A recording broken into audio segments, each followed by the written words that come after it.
Auxiliary verbs.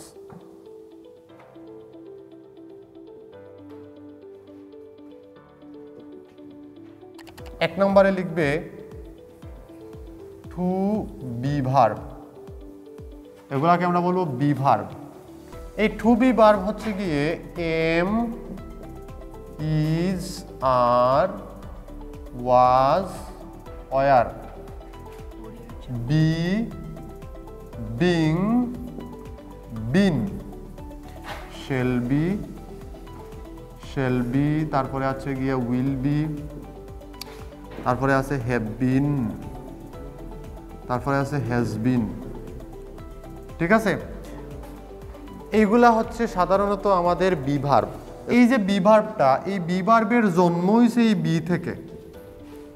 এই ভার্বগুলোর জন্ম কোথা থেকে হয়েছে?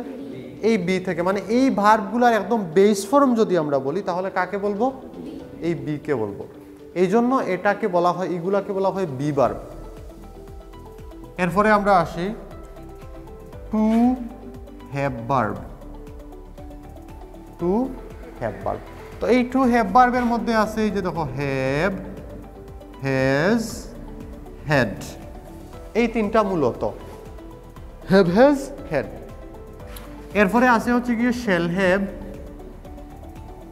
হ্যাভ আর হচ্ছে গিয়ে উইল হ্যাভ। এগুলা মুখস্থ করতে হবে, ঠিক আছে? Have, has, had, shall have, will have, এগুলাকে বলা হয় হ্যাভ ভার্ব। এগুলাকে বলা হয়, এগুলাকে হ্যাভ ভার্ব বলার কারণ হচ্ছে এগুলার জন্ম হয়েছে হ্যাভ থেকে। এগুলার জন্ম কোথা থেকে হয়েছে?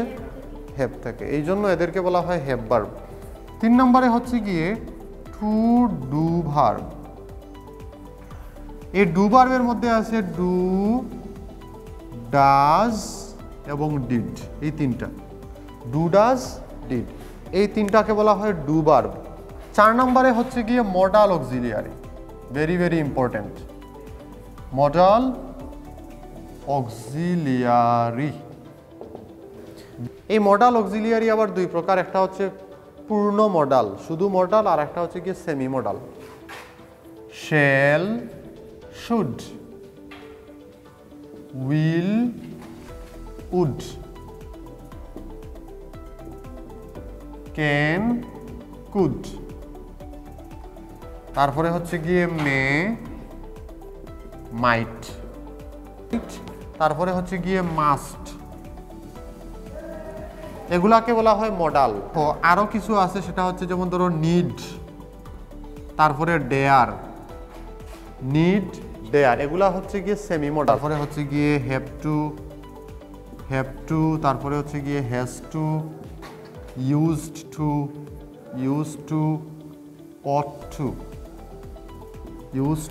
অট to, am to, is to, are to, had better,